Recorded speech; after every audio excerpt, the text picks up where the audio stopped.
Well, welcome back my gardening friends. Well, this little video is on about why do we harden our tender plants off before we bring them out, and there's nothing left there. Look, carrots are doing okay,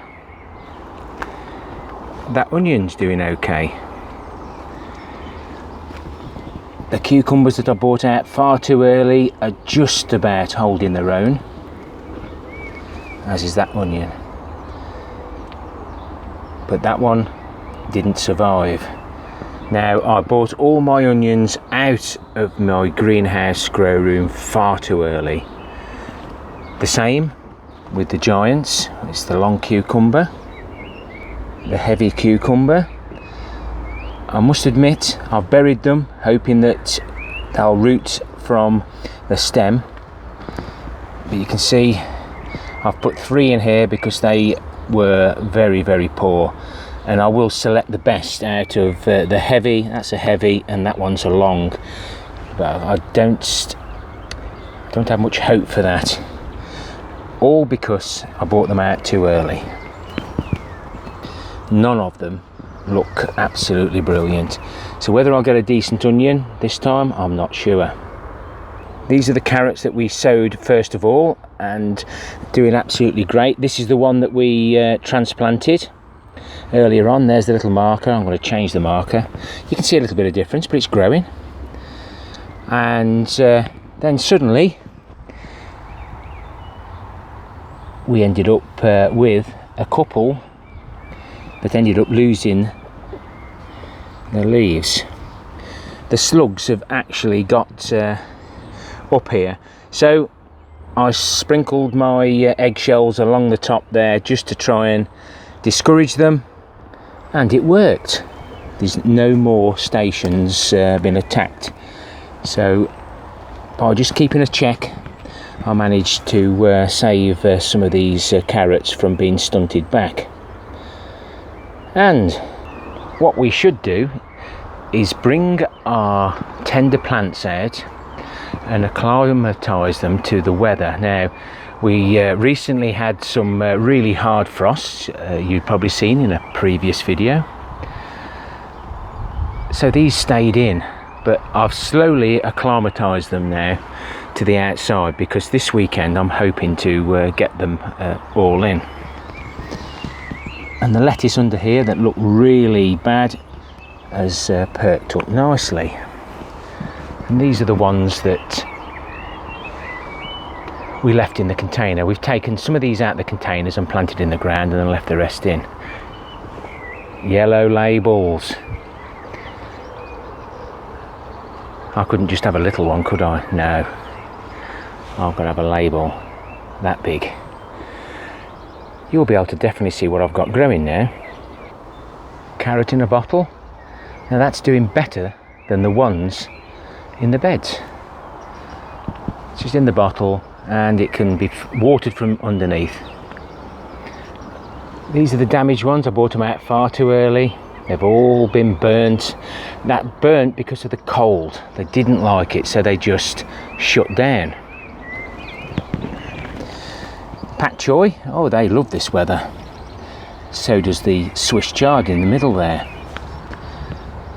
Radishes don't mind it. Neither did the lettuce, especially that one that we didn't disturb because we forgot to plant them out. So my regular viewers will know that this is a bloody butcher. This stayed in the greenhouse grow room. This one we brought up to the allotment far too early. It will survive, it'll be okay, but look at the stunted growth because we didn't harden it off properly and we didn't bring it into a warmer place. So big lessons learned from my point of view, and if this doesn't switch off, we'll be back at the greenhouse grow room shortly. And I've been ever so good with my successional sowing. Not sure whether the mixed salad leaves will grow or not, but I've just ordered 2,000 mixed lettuce seeds to do a cut and grow it in the greenhouse grow room. cabbages all stand the cold. Now that cabbage is the same as that one, all planted at the same time, but that's doing a lot better because it's in the ground. Giant carrots, they'll stand a little bit of cold, and these are my other giant cabbages. Now, what have we here? Okay, so I would imagine that has actually either been eaten at the bottom or rotted off. Let's have a look. That's a disappointment. It's rotted. So that is the issue you can get. I don't know why it's rotted, because if you remember, we changed that one down there. That's why it's slightly smaller. This is the Calabrese. But we have spares, so there's not a problem. Giant beetroot, they'll stand a little bit of cold, and so will the potatoes. Broad beans, these can be overwintered. They'll stand as much cold as you can throw at them, and at the moment they're what, 4 foot, and there's still no sign of any black fly, and I'm hoping to actually take some of these and eat them. Apparently you can steam them, but every time I've gone to pick them before, they've been full of black fly. But there's no point now in letting these growing tips continue. While they're growing, they're not producing beans, so I'll be taking out all the tops. And the plant will now put all its energy into producing seed, because it thinks it's in danger, so it will produce more beans because we're attacking it from above. It can't grow anymore, so it will produce seeds. Peas, they will also overwinter. I put some in the polytunnel one year, but the mice actually climbed up the stems and actually cut the pea pod off. The pea pod drops on the floor, they cart it away, and you find it hidden somewhere with no peas in. My chard, my rainbow chard, has been out all winter. It hasn't affected that. Onions, they'll overwinter nicely, and I've just spotted a seed head. Oh dear, dear, dear. We're taking that way away and eating it.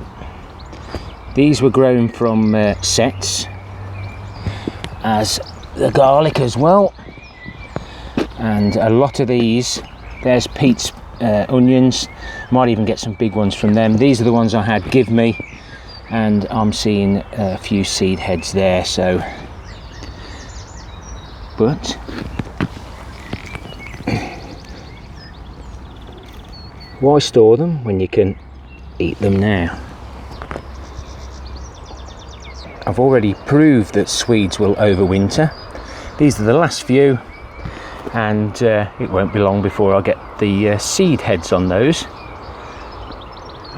and I'll select the seeds from the biggest Swedes.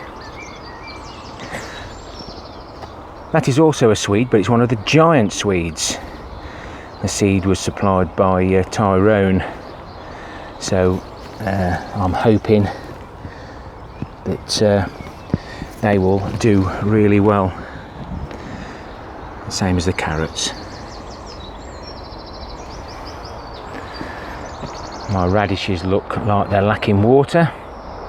What I normally do is put them in a tray. So, another lesson learned. Leeks will overwinter nicely, so you don't need to harden them off or anything. These are now going to seed. I will save one, but these are the ones that were damaged by the onion leaf miner in 2018. I cut them off right at ground level, and they did grow back. Unfortunately, we haven't had time to harvest them, or actually the need for them. But the seed heads I will let now grow, so I can have my own seed. I've been trying different marker pens on this yellow tape to see which holds up best. That's why Sweet Candle is written twice. I'm not going completely mad. So this year's greenhouse grow room and grow room at home, I've learnt loads of lessons, and there will be a change round. There's a change round in there for the summer, we'll show you shortly, but these demonstrate quite clearly, if you keep them at the right temperature, the tomatoes will be well ahead. And the ones in the greenhouse grow room, of the other one this size, is already potted into its final container, ready to carry on growing in the greenhouse grow room. So if I don't make it home and it switches off, thank you very much for watching, commenting, subscribing. Massive thank you to all the new subscribers recently, taking me over the 4,000. But hopefully we'll see you at home. Still got all the potatoes inside the greenhouse on plot 1. Dahlias have been brought up and they've been hardened off a little bit. Sunflowers in here, they look okay, they'll be able to get out now, so I'm pleased with those. Wasn't sure about marigolds, whether they needed hardening off. I just presume so, but they've had all the tops taken off, something I didn't do last year.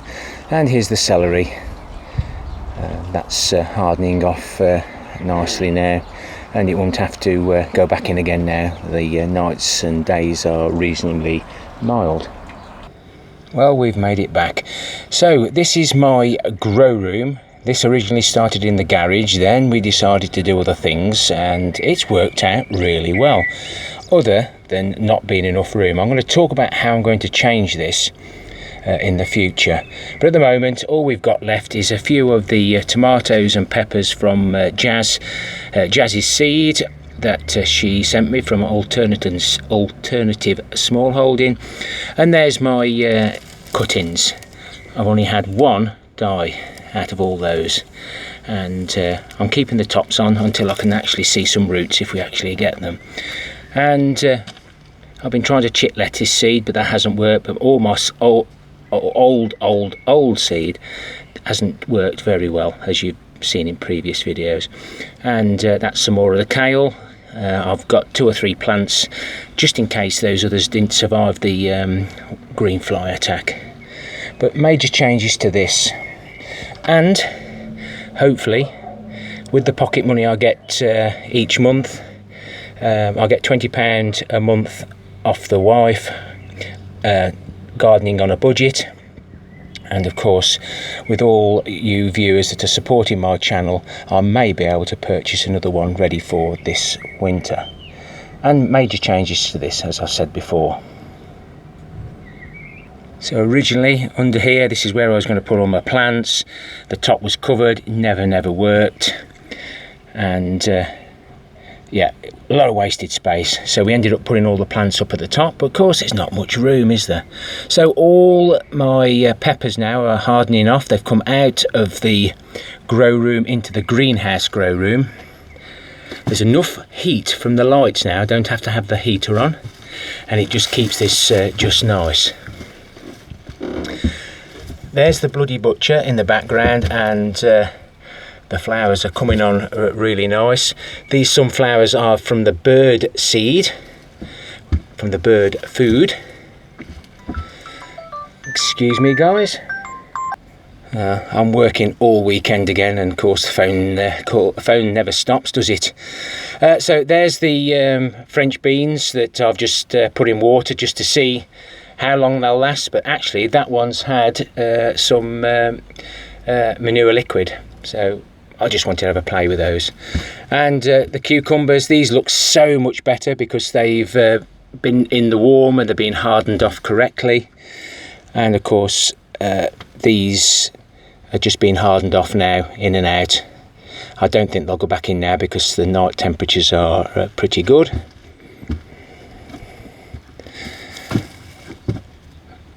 They're all forming fruits. Some of them I've got to take off because they're for the giants. And in the background there, they're the poppy seeds that I've chitted and sown. It's the seed head that fell into my hand. Now these are my buckets. The tarmac buckets. I drill the holes this far up, so this much holds the water. they always seem to dry out. Shh.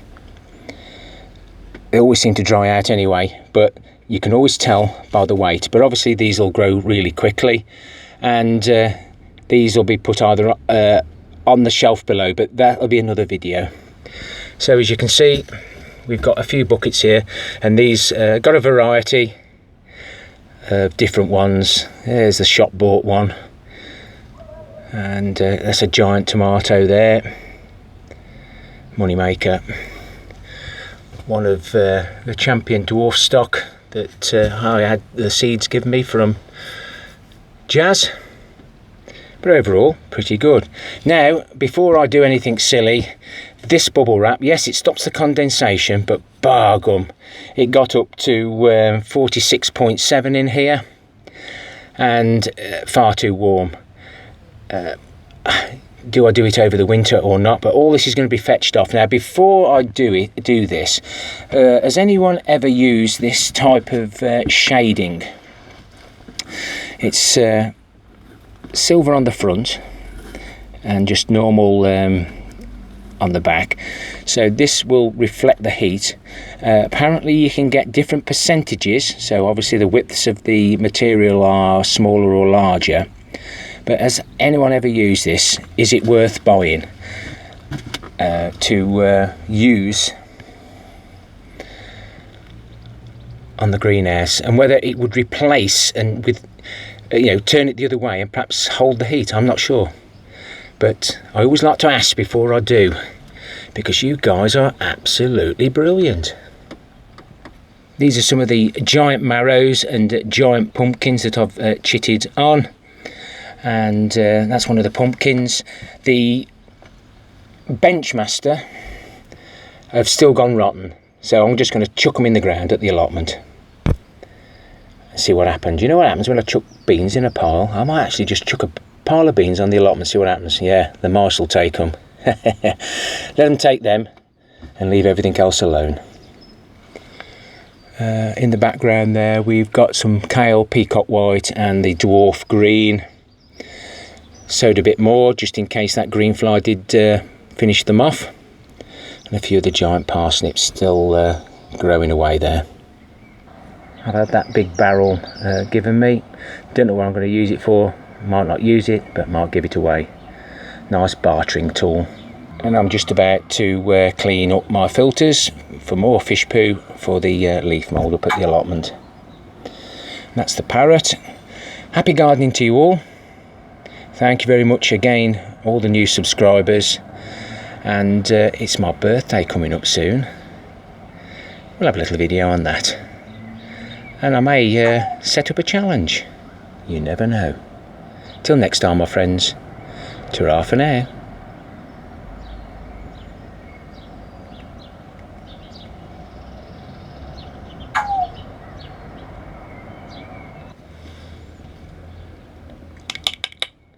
Hello, Amazon.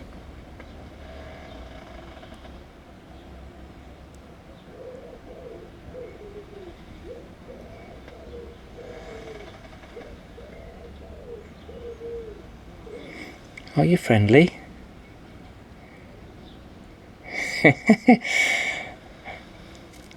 Ta-ra!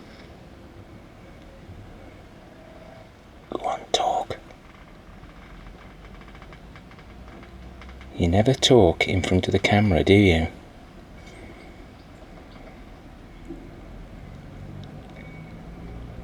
Hello.